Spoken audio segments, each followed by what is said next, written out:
Presiden Prabowo ingin tanam kelapa sawit, tebu, dan singkong di Papua agar menghasilkan bioenergi. Pertanyaannya, apakah ini jadi solusi demi mengejar swasembada energi atau ada risiko bencana yang menanti? Kami akan bahas ini bersama dengan para narasumber. Lewat sambungan dalam jaringan sudah bergabung bersama kami anggota Komisi 4 DPR RI fraksi Partai Demokrat Herman Khairon. Sementara di studio Kompas TV sudah bergabung juga bersama saya kali ini juru bicara kampanye Hutan Greenpeace Indonesia Refky Saputra. Mas Refky, selamat malam. Pak Khairon, selamat malam dengan Tifal di sini, Pak. Ya. Selamat malam.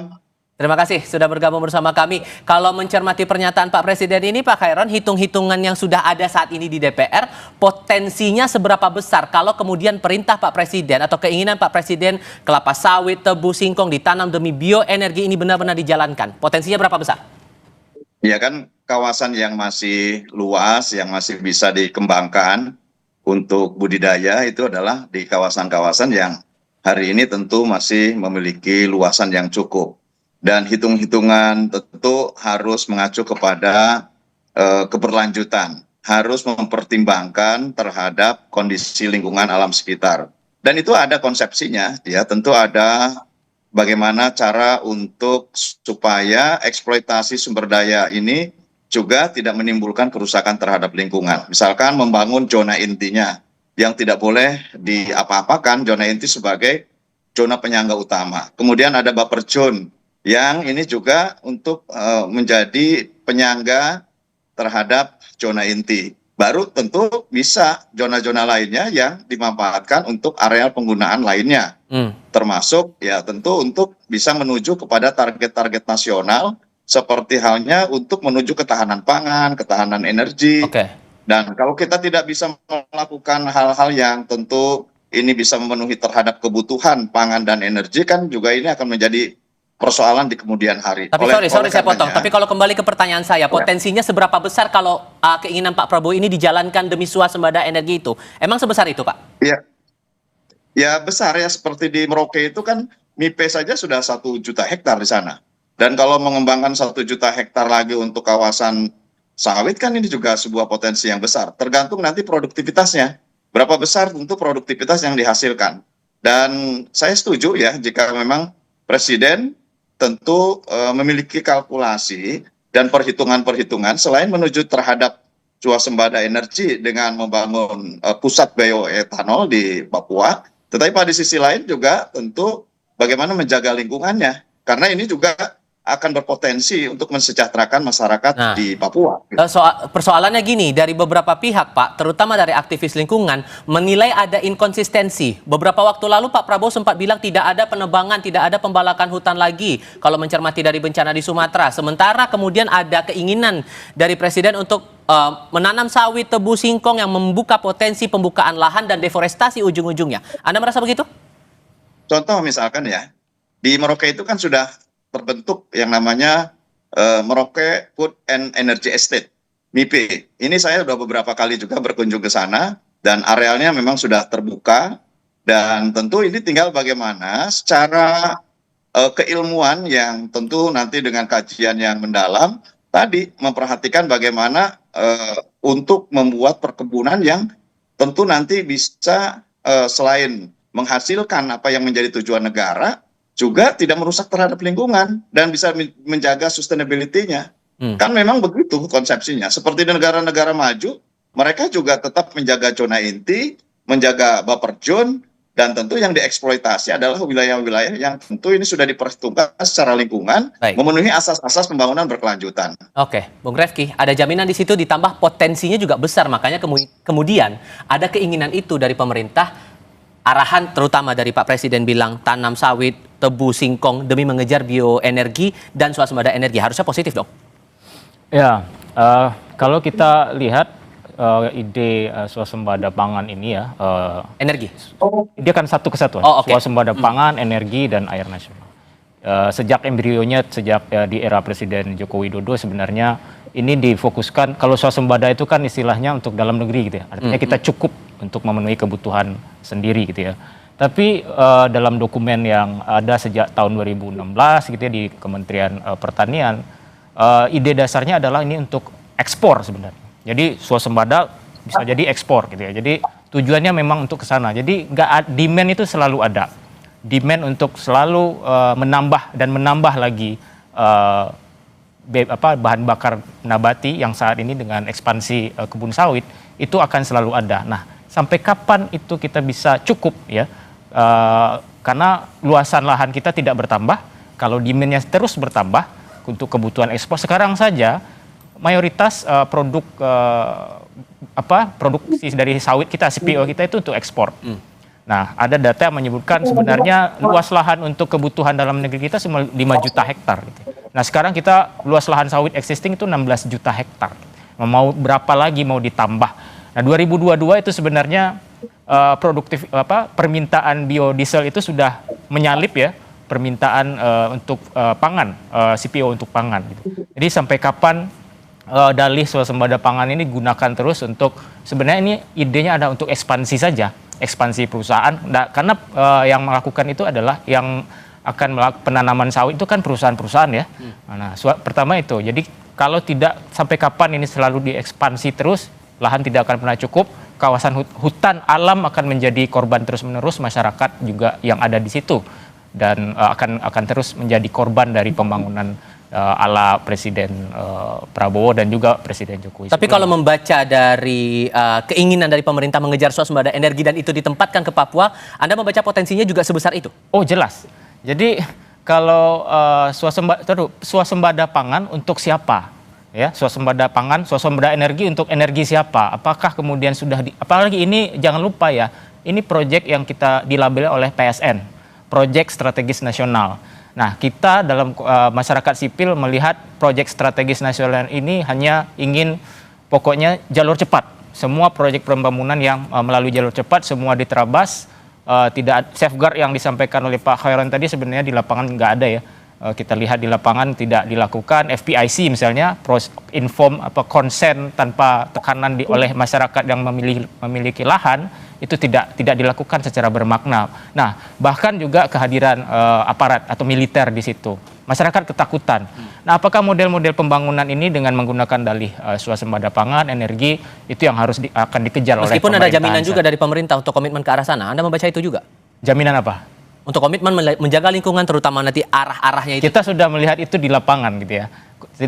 Jaminan itu tidak ada di proyek PSN ini. PSN itu murni produk yang sangat tidak demokratis. Bahkan DPR pun sebenarnya di regulasi tentang PSN di Undang-Undang Cipta Kerja itu dihapus kewenangan DPR. Okay. Kewenangan untuk dimintai persetujuan untuk pelepasan kawasan hutan. Itu DPR udah nggak berwenang lagi untuk jadi pemerintah melalui Menteri Kehutanan itu bisa melepas kawasan hutan untuk menjadi kawasan non hutan. Nah, itu yang akan digunakan untuk kelapa sawit ini. Nah, sehingga kalau kemudian niat itu dijalankan Pak Khairon, posisi DPR sendiri memastikan bahwa kalau niat ini mau dijalankan tidak merusak lingkungan, ada sustainability yang benar-benar dijalankan, akan bagaimana sikap DPR kemudian? Kita akan bahas sebentar lagi, tetap di Kompas TV.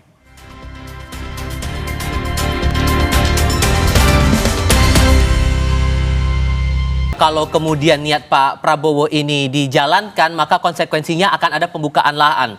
Ada kekhawatiran bahwa ini akan berdampak pada lingkungan. Sehingga posisi DPR, Pak, untuk memastikan kalau itu dijalankan tidak berdampak pada kerusakan lingkungan yang ujung-ujungnya malah memicu bencana, seperti kekhawatiran beberapa orang, gimana posisinya DPR? Ya, kan ada 3 konsepsi dalam meningkatkan produktivitas dan pemenuhan kebutuhan ya, baik untuk pangan maupun energi. Pertama tentu harus melakukan intensifikasi dengan meningkatkan produktivitas terhadap lahan-lahan yang ada. Jadi boleh jadi menanam sawit pun dengan lahan-lahan yang sudah terbuka. Tinggal bagaimana meningkatkan produktivitas dan kemudian diintegrasikan dengan maksud dan tujuan pembangunan kelapa sawit di sana. Misalkan ya untuk membangun bioetanol diintegrasikan nanti dengan singkong, dengan sawit, dan tentu inilah yang kemudian sekaligus paket dengan pembangunan pabrik. Yang kedua, ya tentu bisa dengan diversifikasi.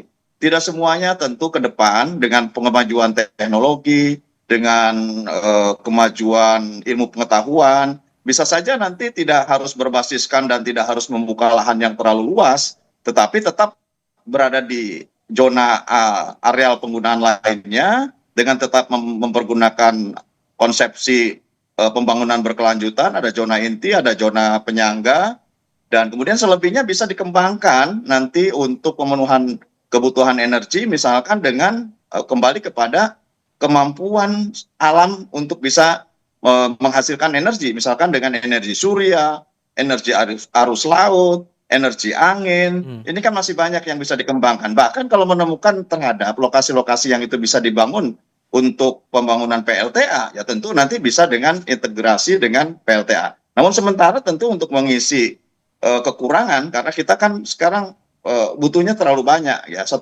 juta barrel per hari, kita hanya bisa memenuhi dengan 600 barrel dari crude oil. Oleh karenanya kan harus ada konversi dari sumber daya lain yang tentu bisa memenuhi kebutuhan dalam negeri. Nah, bisa dengan ekstensifikasi, perluasan areal yang tentu nanti asas-asas terhadap keberlanjutan lingkungan hidup. Dan saya setuju dengan para aktivis di lingkungan hidup, tentu nanti didudukan bersama. Kalau misalkan ada pembangunan yang ini memang dibutuhkan oleh hajat hidup rakyat, masyarakat membutuhkan, negara membutuhkan, ayo duduk bareng seperti apa konsepsinya. Dan kami di DPR tentu bisa melakukan fungsi pengawasan, fungsi kontrol, dan fungsi-fungsi lainnya, seraya juga kami bisa menjembatani terhadap para aktivis lingkungan untuk duduk bareng dalam rangka merencanakan terhadap konsepsi pembangunan berkelanjutan yang bisa juga kita menjaga terhadap kelestarian alam lingkungan sekitarnya. Sederhananya Pak, kalau kemudian semangatnya demi mencapai swasembada energi itu tidak hanya dengan idenya atau keinginannya Pak Prabowo menanam sawit, singkong, dan tebu itu, tapi masih ada alternatif lain menurut Anda?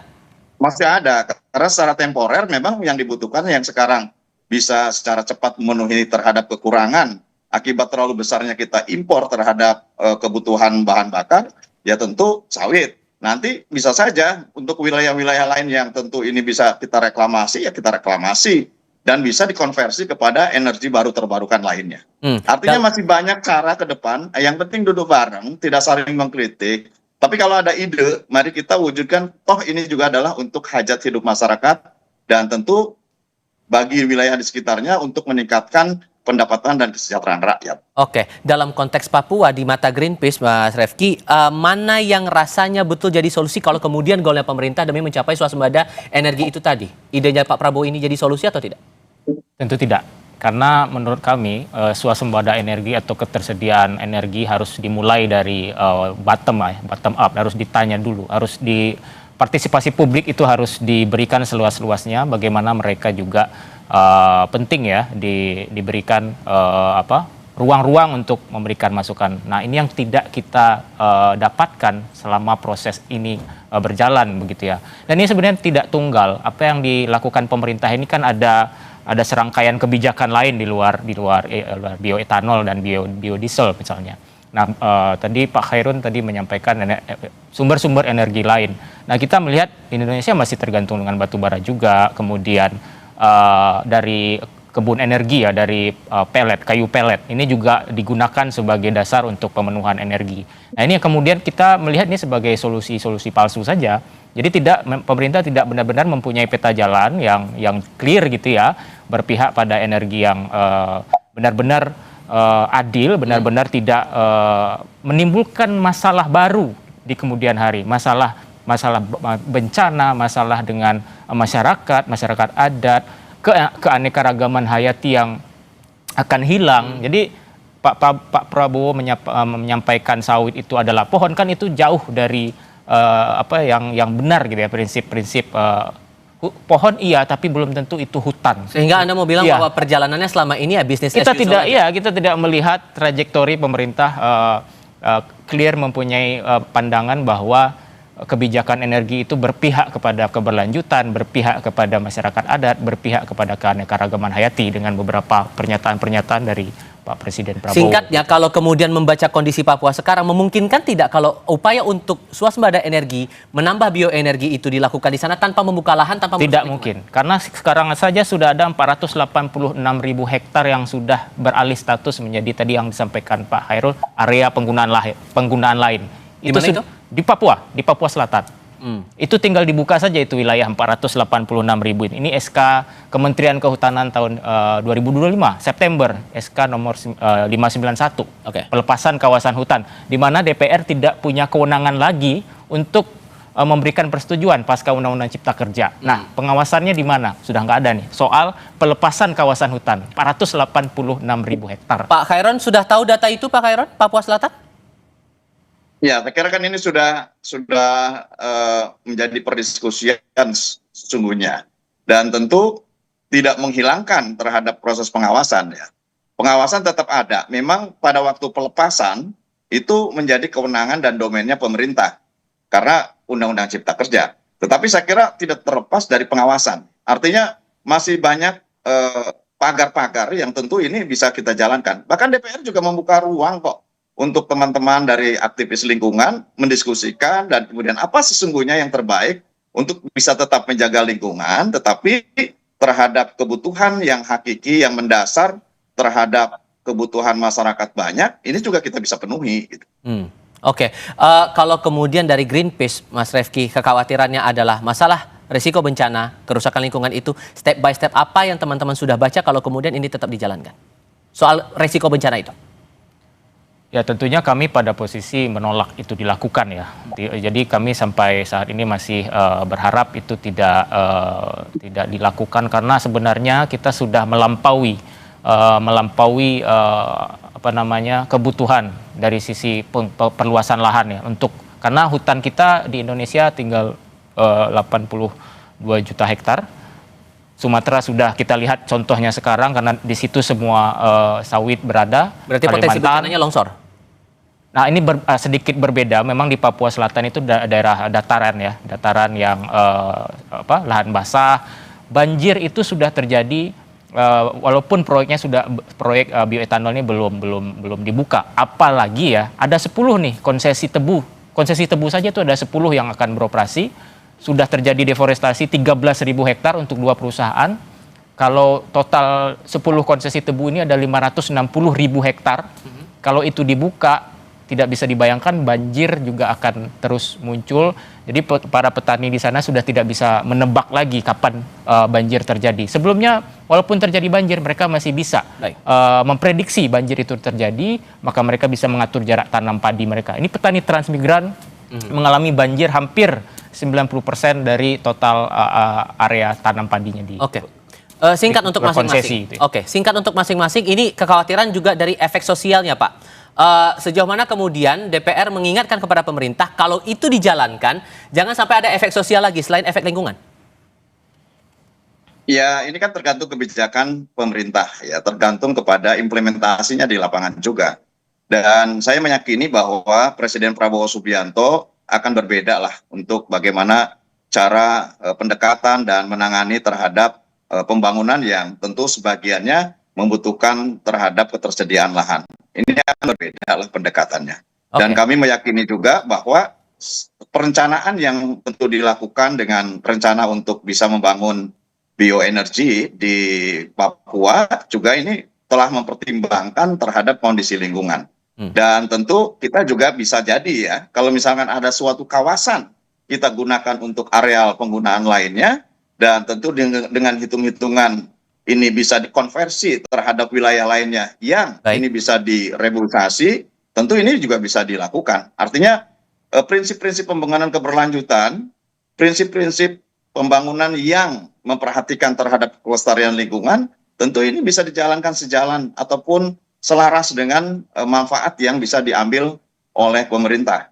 Jadi menurut saya ya kekhawatiran boleh gitu ya, tetapi bagaimanapun ada kebutuhan hajat hidup masyarakat yang harus kita penuhi, dan kita setuju bahwa aspek-aspek lingkungan pun kita harus perhatikan di dalam mengeksploitasi sumber daya alam ini. Oke, terakhir Mas, menekan konflik sosial di tengah upaya itu tadi, apa yang harus diperhatikan pemerintah? Ya tentu prinsip FPIC itu yang pertama. Jadi ketika apapun ya namanya, pembangunan apapun namanya yang berdampak kepada masyarakat itu harus berada pada posisi paling awal untuk FPIC itu apa Pak? Free prior informed consent. Jadi ketika ada suatu proyek atau rencana kerja pembangunan yang kemudian akan berdampak pada masyarakat di suatu wilayah, mereka harus diberikan informasi yang terbuka atau sejujur-jujurnya tentang dampak yang akan mereka Ya intinya sebetulnya melibatkan masyarakat lah, pelibatan masyarakat begitu. Yang dia hadapi, kemudian mereka juga berhak menolak kalau itu menurut mereka secara bebas itu tidak menurut mereka tidak akan berdampak pada diri mereka. Dia punya hak juga untuk di situ. Baik, Mas Refki, terima kasih sudah bergabung. Pak Khairon, terima kasih juga sudah bergabung lewat sambungan dalam jaringan. Sehat selalu semuanya. Selamat malam. Selamat malam. Kami segera